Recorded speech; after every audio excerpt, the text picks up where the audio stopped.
Salam, selamat berjumpa kembali di channel YouTube TBKK Jupiter Tinambunan. Firman Tuhan pada hari ini, di hari yang ke-320, diambil dari kitab Yesaya pasal 55 ayat yang pertama, dengan perikop Tuhan menawarkan belas kasihan. Itulah perikop pada hari ini. Dan sebagai natnya adalah dikatakan sebagai berikut.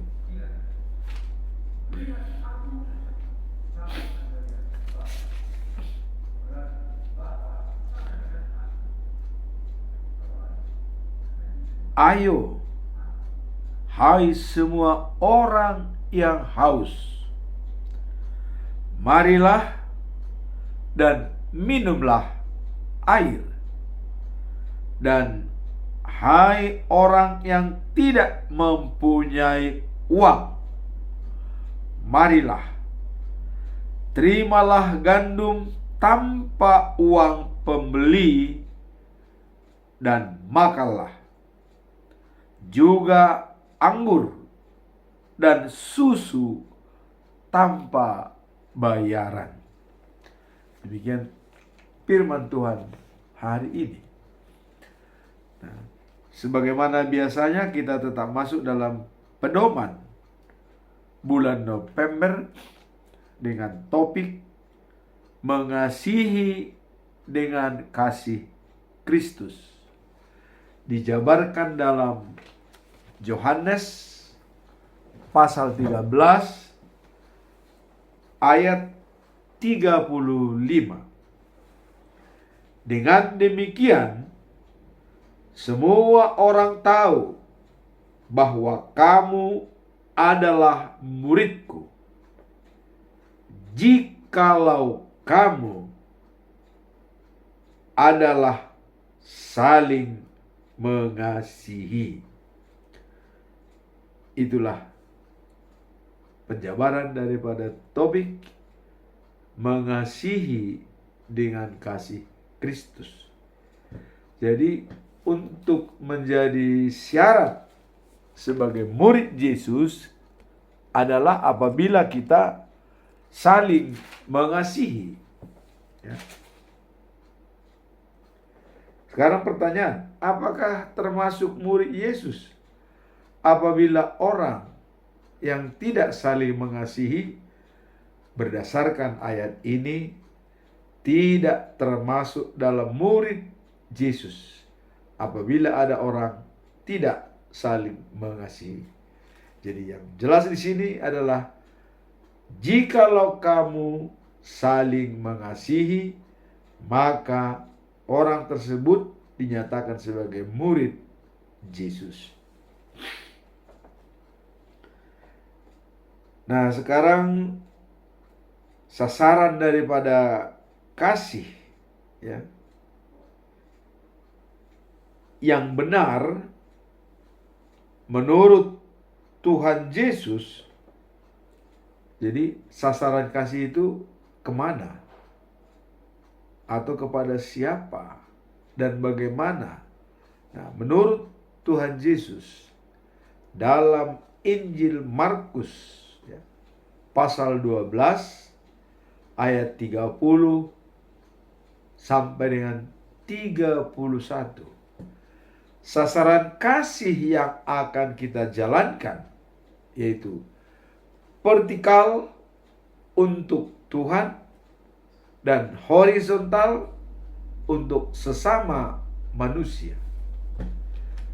Untuk vertikal dinyatakan adalah kasihanilah Tuhan Allahmu dari segenap hatimu dan dari segenap jiwamu dan dari segenap akal budimu dan dari segenap kekuatanmu. Jadi mengasihi Tuhan dari segenap hati, jiwa, akal budi, dan kekuatan.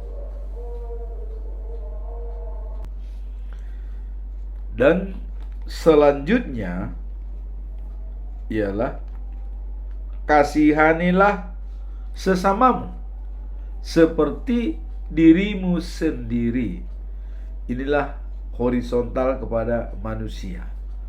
Jadi kalau kita lihat apakah arti salib itu, kita lihat salib ke atas kepada Tuhan dan horizontal kepada manusia. Jadi mengasihi Tuhan Allah dan mengasihi manusia.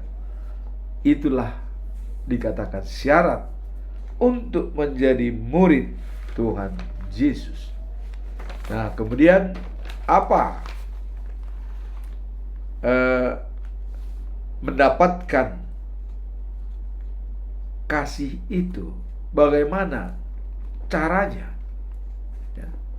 Nah, dalam 1 Korintus pasal 14 ayat 1 dikatakan, hendaklah kalian berusaha untuk mengasihi orang-orang lain, dan berusahalah juga untuk menerima karunia-karunia yang diberikan Roh Allah, terutama sekali kesanggupan untuk menyampaikan rencana-rencana Allah kepada manusia. Jadi hendaklah mengasihi orang-orang lain dan melaksanakan rencana-rencana Allah kepada manusia. Apa rencana Allah kepada manusia? Yaitu rencana Allah terhadap manusia adalah penyelamatan dunia. Ya. Karena dalam Yohanes 3 ayat 16 dikatakan, begitu besar kasih setia Allah kepada dunia ini, maka Dia mengirimkan anaknya yang tunggal, Tuhan kita, supaya barang siapa percaya kepadanya beroleh hidup yang kekal. Nah, jadi ada upaya penyelamatan. Itulah misi Tuhan. Dan kita saling mengasihi dan sungguh-sungguh menjalankan rencana-rencana Allah, yaitu penyelamatan dunia. Bukan kematian orang fasik, tapi pertobatannya supaya ia menjadi hidup kekal dan abadi. Nah, kemudian Yohanes 6 ayat 35 ya, bahwa kalau kita sudah bersama dengan Yesus dan mengasihi Dia, ada jaminan bagi kita diberikan oleh Tuhan Yesus, yaitu jaminan dari spiritualitas kita. Dikatakan di dalam Yohanes 6 ayat 35 dikatakan bahwa ya, akulah roti hidup. Jadi Yesus sebagai roti yang hidup. Barang siapa datang kepadaku, ia tidak akan lapar lagi. Dan barang siapa percaya kepadaku, dia tidak akan haus lagi. Jadi dalam hal ini, percaya, datang kepada Yesus, beroleh hidup yang kekal. Nanti ini ada kaitannya dengan topik hari ini, yaitu Tuhan menawarkan belas kasihan. Itulah salah satu tawaran daripada Tuhan. Hanya kita datang dan percaya kepadanya, beroleh hidup yang kekal. Nah, kemudian besaran kasih dapat dilihat dalam 1 Korintus pasal 13 ayat 13. Artinya bagaimana sebenarnya kasih itu dengan iman dan pengharapan. Di sini dikatakan bahwa dalam hidup kita yang tetap ada 3. Jadi setiap manusia yang hidup harus mempunyai ketiga hal ini. Kalau tidak mempunyai hal ini, maka dia tidak akan diharapkan untuk hidup yang kekal. Pertama apa? Iman. Ya. Iman, kepercayaan. Kita dibenarkan hanya karena iman. Ya. Karena tawaran Tuhan itu kepada kita, keselamatan itu, apabila kita beriman. Kalau tidak beriman, tawaran itu tidak mungkin dapat kita terima, yaitu sola gratia, bahwa keselamatan itu anugerah. Anugerah tanpa harus kita beli, tanpa harus dibayar, itu akan diberikan. Nah, nanti kita lihat perikop hari ini. Nah, jadi kita dibenarkan hanya karena iman. Nah, kemudian setelah kita memiliki iman, terus apa harapan kita? Mau kemana kita kalau sudah beriman? Itulah dikatakan pengharapan. Pengharapan di the news of Jerusalem. Hidup setelah kehidupan sekarang. Jadi artinya kasihnya kekal dan abadi, dan kita juga mendapatkan hidup yang kekal dan abadi. Nah, itulah dikatakan bahwa ada pengharapan.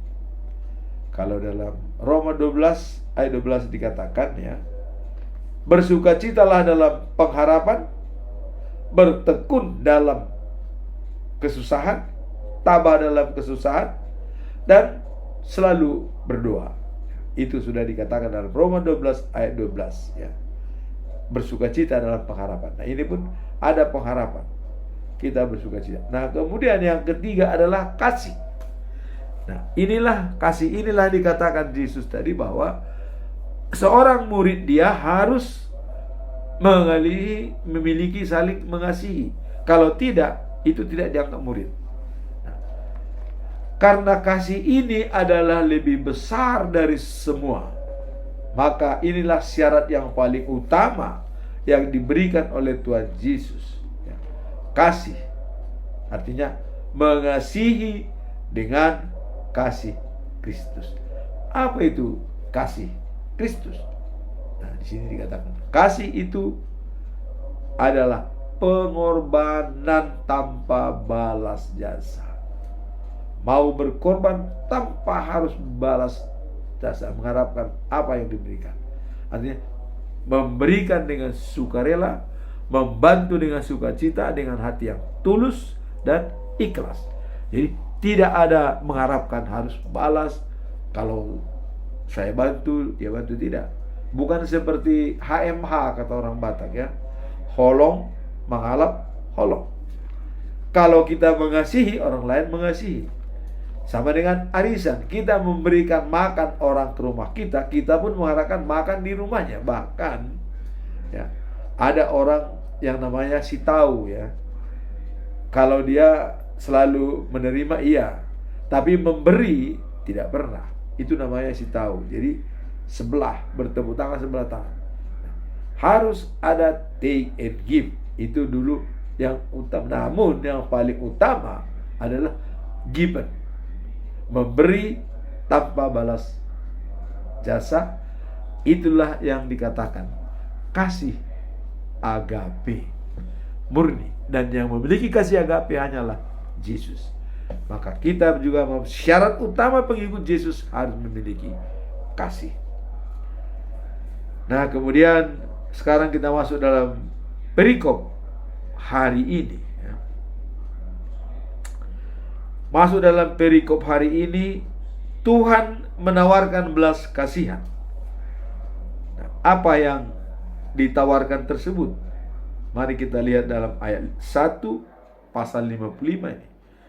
Tuhan berkata, ya, mari semua kamu yang haus. Jadi dianjurkan kepada yang haus, minumlah, air tersedia. Datanglah kamu yang tidak punya uang. Wah, ini bukan main nih kasih karunia Tuhan ya. Datanglah, minumlah air tersedia. Dan datanglah kamu yang tidak punya uang. Kita tahu pelindungan uang ya, yang sangat berharga sebagai alat tukar ya, sebagai alat hitung dan sebagai alat menyimpan aset. Jadi uang di sini Tuhan mengatakan tanpa memiliki uang pun kamu datanglah. Wah, ini bukan main ya. Nah, kemudian terimalah gandum tanpa membayar dan makanlah ya. Anggur dan susu tersedia. Terimalah dengan cuma-cuma. Wah, inilah tawaran daripada Tuhan kepada umat manusia, hanya didasarkan atas belas kasihan Tuhan. Atas belas kasihan ditawarkan ya, air minum cuma-cuma, anggur cuma-cuma, makanlah ya, gandum cuma-cuma, tanpa bayar, tanpa bawa uang. Tapi bagaimana mendapatkan hal itu? Itulah tadi Yesus mengatakan, datanglah kepadaku, kamu tidak akan lapar. Percayalah kepadaku, kamu tidak akan haus. Jadi dengan tawaran makan minum ini dari Tuhan, kuncinya adalah datang kepada Dia dan percaya kepada Tuhan. Cuman itu jawaban modalnya, tidak ada modal lain. Simple. Tapi itu di mana itu dilakukan? Di dunia ini kita lakukan, tapi kita dapat di the days of Jerusalem, di Yerusalem yang baru. Ya. Jadi cuma-cuma dengan gratis itu adalah di Yerusalem yang baru. Ya. Adanya undangan perjamuan pesta dari Tuhan Allah. Semua orang diundang ke sana dan menyiapkan daging-daging yang gemuk, ya, dan anggur yang berkualitas tinggi. Sekarang dilanjutkan, ditawarkan ya, tanpa bayar, tanpa harus diterima bayaran. Itulah yang bisa kita lihat dari perikop ini. Jadi sekarang masalahnya, apa makna dan pesan moral dari Yesaya 55 ayat 1? Tuhan menawarkan belas kasihan. Ayat ini adalah undangan dari Allah kepada umatnya untuk datang menerima kasih serta anugerahnya. Ini mengingatkan bahwa Allah menyediakan kehidupan dan kepuasan sejati bagi setiap orang yang merasa haus ya, tanpa memandang kondisi keuangan dan status. Jadi tidak lagi melihat apakah dia punya uang, statusnya apa, tidak. Undangan, semua diundang. Yang kaya pun diundang, yang miskin pun diundang, karena di sini tidak lagi memerlukan uang, tidak diperlukan uang. Nah, itulah belas kasihan Allah kepada manusia. Nah, dengan demikian ya, konsep masuk dan mendapatkan ini ya, menggarisbawahi bahwa kebesaran dan kelimpahan belas kasihan Tuhan yang tersedia bagi setiap orang yang bersedia datang kepadanya dengan hati yang terbuka. Maka di awal tadi, kasihanilah Tuhan Allahmu dari segenap hatimu, dari segenap jiwamu, dari segenap akal budimu, dan dari segenap kekuatanmu. Itu modal kita, mengasihi Tuhan dari segenap hati. Nah, jadi undangan perjamuan pesta, ya, ini didahului oleh Yesus mengatakan dalam Yohanes 6 ayat 35, datanglah pada Yesus, tidak akan lapar. Percaya pada Yesus, tidak akan kekurangan. Dengan mengatakan, akulah roti hidup. Sudah mengatakan bahwa Yesus roti. Kenapa dikatakan dia roti hidup? Karena kebutuhan manusia adalah makan sehari-hari. Jadi kalau sudah Yesus sebagai roti hidup, berarti kebutuhan kita sudah terpenuhi.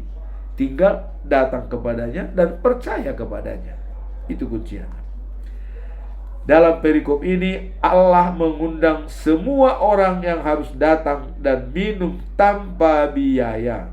Ini menggambarkan pesan bahwa kasih dan anugerah Allah tidak terbatas, ya, dan dapat diakses oleh siapa saja yang ingin kembali kepadanya. Nah, dalam konteks ini, ya, bahwa penggunaan istilah air itu melambangkan kehidupan spiritual, ya. Ya, kita dibaptis dengan air, ya. Jadi ini menggambarkan adalah lambang kehidupan spiritual. Karena kita dibaptis hidup menjadi pewaris kerajaan surga, kita dibaptis dengan air. Atau baptisan itu ditenggelamkan ke dalam air supaya menjadi pewaris kerajaan surga. Jadi air tersebut adalah lambang spiritual, karena dengan air kita dibaptis menjadi sah pewaris kerajaan surga. Nah, hal ini menggarisbawahi prinsip, ya, bahwa keselamatan dan pemulihan dari Tuhan bukanlah hasil dari usaha manusia, melainkan anugerahnya yang diberikan. Nah, jadi kalau kita melihat pernyataan daripada Martin Luther, sola gratia, keselamatan itu adalah anugerah. Nah, kemudian, ya, kita diselamatkan berdasarkan iman. Nah, kemudian bagaimana kita mendapatkan iman? Hanya dalam Alkitab, bukunya, dan di sana semua tertulis, ya, bagaimana kita mendapatkan keselamatan dan bagaimana kita beriman kepada Tuhan. Di sana semua tertulis. Itulah dikatakan Martin Luther, sola gratia, keselamatan adalah anugerah, sola fide, kita dibenarkan karena iman, dan sola scriptura, hanya Alkitab yang membenarkan kita apakah beriman, apakah mendapatkan anugerah atau keselamatan tersebut. Nah, sekarang kita masuk dalam bacaan pagi, diambil dari kitab Ester, ya, pasal 4 ayat 5 sampai dengan 14. Nah, di sini dikatakan, nah, Ester memanggil Hatach, pejabat khusus untuk ratu. Nah, jadi kemarin kita sudah melihat begitu pedih hatinya Ester, karena ayah angkatnya dan dianggap sebagai ayah kandung Mordekai, dia berada di pintu gerbang istana memakai kain kabung, kain karung, menangis dan menaruh abu di kepalanya.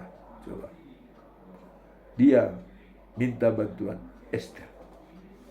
Tapi Ester menyuruh sida-sidanya atau pegawai-pegawainya, ya, apa? Kenapa seperti itu? Dan kalau kemarin ditawarkan baju untuk dipakai, tapi Mordekai tidak mau, bukan baju yang menyelesaikan. Karena ada sesuatu, surat daripada raja yang mengharuskan Yahudi semua akan dibunuh pada tanggal 13 Desember. Jadi pada tanggal 13 Januari ditetapkan surat dengan cincin raja, semua bangsa Yahudi harus mati. Hartanya diambil semaunya oleh Haman. Ya. Nah, inilah yang menjadi penderitaan dan keluh kesah daripada Mordekai. Dia menangis sejadi-jadinya. Dia datang sehingga Esther menawarkan baju berpakaianlah. Karena dalam undang-undang Persia, apabila orang ada di pintu gerbang tanpa dipanggil oleh raja, itu bisa kena undang-undang Persia, hukuman mati. Maka Esther menyuruh supaya pakai baju. Tapi mereka tidak mau. Esther merasa sangat pilu dan sedih. Nah, kemudian Esther dalam perikop hari ini dia menyuruh pegawai-pegawainya menanyakan apa sebenarnya yang terjadi pada Mordekai dan apa, tolong dijelaskan. Nah, kemudian pergilah Hatah menemui Mordekai di lapangan kota depan pintu gerbang istana, ya. Nah, kemudian Mordekai mengatakan apa yang terjadi, ya. Mordekai menyampaikan kepada petugas itu disampaikan kepada Esther bahwa Haman sudah menyuap raja dengan uang perak sejumlah 340.000 kilo perak untuk masuk dalam kas kerajaan raja. Itu sebagai tanda menyuap untuk meminta surat dari raja supaya semua Yahudi di Persia dibunuh, dibinasakan. Ini disampaikan, dan itulah yang disampaikan oleh Mordekai. Kemudian dia menyampaikan surat salinan daripada keputusan raja yang menyatakan Yahudi harus dimusnahkan, hartanya semua diambil. Itu disampaikan, ya. Nah, kemudian diberikan salinan surat, ya, perintah raja kepada Ratu Esther, ya. Nah, kemudian Hatah dikeluarkan di Susan. Jadi Hatah yang ditugaskan oleh Esther menerima surat salinan daripada perintah raja yang dikeluarkan di Susan, ibu kota Persia, dan diumumkan kepada seluruh provinsi di Persia. Dari 127 provinsi itu semua diberikan sesuai dengan bahasa masing-masing, ya. Nah, kemudian isi surat tersebut yaitu membinasakan Yahudi semua, ya, baik laki-laki, perempuan, tua dan muda. Jadi surat itu diberikan kepada Esther, disampaikan supaya Esther menghadap raja, dengan catatan disampaikan surat itu supaya Esther menghadap raja untuk memohon belas kasihan bagi bangsanya. Nah, ini minta tolong kepada raja karena satu-satunya dia yang mengeluarkan surat. Lalu Hatah pergi kepada Esther. Jadi dia berangkat kepada Esther menyampaikan pesan daripada Mordekai dan jerih payahnya dan keluh kesahnya yang sangat-sangat mendalam akan dibunuh oleh bangsa Persia. Kemudian Esther mengutus dia kembali kepada Mordekai dengan pesan ini. Jadi setelah itu disampaikan kepada Hatah. Jadi apa pesan daripada Mordekai disampaikan oleh Hatah kepada Esther, ya, bahwa mohon belas kasihan dengan rencana pembunuhan semua orang Yahudi. Nah, kemudian Esther menjawabnya, ya, diberikanlah jawaban Ester kepada Mordekai melalui Hatah. Ya. Nah, kemudian Ester mengatakan, sampaikan kepada Mordekai, ya, bahwa setiap orang yang masuk atau yang datang ke pintu gerbang, kalau bukan perintah raja, itu bisa hukuman mati. Ingatkan dia, jadi bisa hukuman mati. Nah, kemudian bisa diampuni hanya ada satu hal, katanya, untuk luput dari undang-undang itu, karena itu sudah undang-undang di Persia. Setiap orang yang datang ke pintu raja tanpa dipanggil oleh raja, dia bisa kena hukuman mati. Itu sesuai dengan undang-undang. Nah, Ester mengatakan, kecuali, kata Ester, raja, ya, mengulurkan tongkat emasnya kepada orang itu. Jadi tongkat emasnya diulurkan, silahkan. Nah, kalau itu terjadi, ia akan selamat. Nah, jadi kalau itu terjadi, dia akan selamat. Nah, kemudian, tetapi katanya kejadiannya itu, ya, sudah sebulan ini aku tidak dipanggil raja, kata Ester. Jadi sudah sebulan dia tidak berhubungan dengan raja. Nah, jadi artinya hanya bisa diampuni kalau raja mengulurkan tongkatnya, sedangkan saya sudah 1 bulan ini tidak berhubungan dengan raja. Lalu Hatah mengirim pesan, ya. Jadi disampaikanlah pesan Ester itu kepada Mordekai. Maka Mordekai mengirim peringatan ini kepada Ester. Jadi dengan adanya peringatan Ester bahwa di sana kalau tetap di situ bisa dihukum mati, maka sampaikan kepada Mordekai. Nah, disampaikan kepada Mordekai, maka Mordekai menjawab dengan tegas, ya, mengatakan kepada Ester, dikatakan begini, jangan menyangka engkau akan lebih, ya, aman daripada orang Yahudi lain hanya karena engkau tinggal di istana. Jadi ada semacam gertakan daripada Mordekai. Ester, jangan kau menganggap merasa aman, ya, dari orang Yahudi lainnya karena kau berada di istana. Nah, ya, dia hati-hati. Artinya pergunakan tanggung jawabmu sebagai orang Yahudi, manfaatkan kuasamu untuk mengatakan itu kira-kira maksud daripada Mordekai. Jadi kamu, ya, jangan merasa engkau akan lebih aman dan daripada orang Yahudi lain hanya karena engkau tinggal di istana. Nah, anggapan ini disampaikan oleh Mordekai.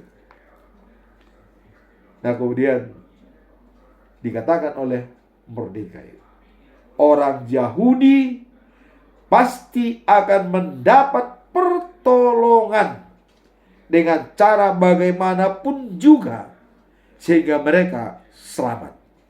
Nah, tetapi kalau engkau tetap diam dalam keadaan seperti ini, engkau sendiri akan mati. Wah, ini memang orang Yahudi ini kenceng, ya. Jadi dia bilang, ya, dia bilang, kalau kau tetap diam, jangan kau anggap kau lebih aman daripada orang Yahudi yang lain. Karena orang Yahudi, katanya, bagaimanapun juga mereka mencari bantuan dan mereka akan selamat. Sedangkan kamu, ya, yang tetap diam saja dalam keadaan seperti ini, maka kau akan mati. Ini pesan moral disampaikan oleh Mordekai sebagai ayah angkat daripada Ester. Wah, di sini Ester merenung kembali. bagaimana kelanjutan daripada perikop ini? Kita ikuti episode besok. Apa pernyataan Ester dan bagaimana solusi mengatasi bahwa Yahudi tidak jadi dihukum oleh bangsa Persia pada tanggal 13 Desember ya, karena sudah dibuat surat keputusan dari raja, sudah distempel dengan cincin raja. Berarti itu ada kepastian. Tapi bagaimana ini supaya tidak pasti? Mari kita lihat episode berikutnya dengan hari ke-321.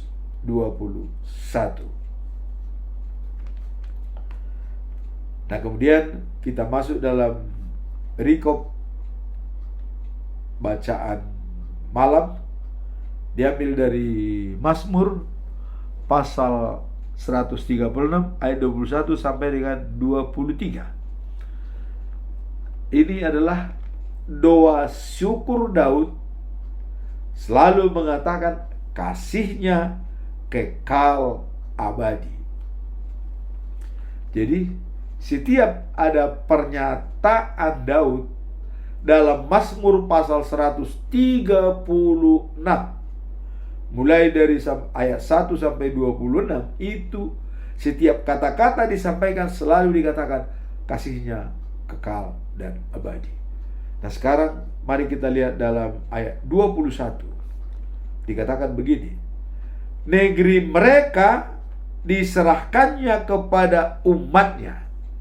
Jadi kemarin kita tahu bahwa Og dan Sihon dikalahkan oleh bangsa Israel dan tanahnya dirampas, diduduki. Dikatakan kasihnya kekal abadi. Jadi dengan dikalahkannya Sihon, dengan dikalahkannya Og, itu dalam rangka kasihnya kekal dan abadi ya. Dan tanahnya dirampas, itu pun kasihnya kekal dan abadi. Jadi segala perbuatan yang dilakukan oleh Tuhan terhadap bangsa Israel adalah mewujudkan bahwa kasihnya kekal dan abadi. Nah, di sini dikatakan negeri mereka diserahkannya kepada umatnya, yaitu dengan mengalahkan, kalau yang lebih lain lagi seperti raja-raja Amori ya, Amalek, itu dalam rangka kasihnya kekal dan abadi. Nah, kemudian menjadi milik Israel, hambanya, yaitu hamba Tuhan, kasihnya kekal abadi. Jadi diserahkan Israel karena kasihnya kekal dan abadi. Nah, kemudian ayat 23, ia tidak melupakan kita waktu dikalahkan. Jadi waktu dikalahkan, dia tidak melupakan kita, kasihnya kekal dan abadi. Jadi ini contoh, waktu dikalahkan Nebukadnezar bangsa Israel ya, di Yerusalem dan Yehuda, dan mereka dibuang ke Babel, itu juga dalam rangka kasihnya kekal dan abadi. Karena kita lihat setelah itu mereka kembali ke Yerusalem ya, bahkan diprakarsai oleh Esra, Nehemia ya, dan juga dibantu oleh Ester, mereka bisa merayakan Pondok Daun kembali ke Yerusalem. Karena Tuhan berfirman, dari Yerusalem berita kabar baik itu disampaikan ke seluruh dunia, maka wajib Tuhan akan menyelamatkan bangsa Israel dengan Yerusalem. Inilah perikop ini, bahwa kasihnya kekal dan abadi selalu diakhiri setiap ada tindakan di dalam Mazmur pasal 136 ya. Ini ayat 1 sampai 26 selalu diakhiri dengan kasihnya kekal dan abadi. Dan untuk selanjutnya kita lihat besok juga akan tetap sama seperti itu, kasihnya kekal dan abadi. Nah, demikianlah firman Tuhan pada hari ini. Dan selama bulan November selalu kita katakan bahwa mengasihi dengan kasih Kristus. Nah, kemudian tawaran dari Tuhan untuk makanan, minuman tanpa bayar, tanpa menggunakan uang. Berarti di News of Jerusalem tidak ada lagi harta, tidak ada lagi uang. Uang kita pakai hanya di dunia ini. Kalau sudah bersama Tuhan, tidak perlu lagi itu. Semua gratis diberikan. Itulah dikatakan kasihnya kekal dan abadi. Demikianlah firman Tuhan pada hari ini. Kiranya firman ini bisa memperkuat kita dalam mempelajari firman Tuhan dan terutama dalam kehidupan sehari-hari. Amin. Tuhan memberkati.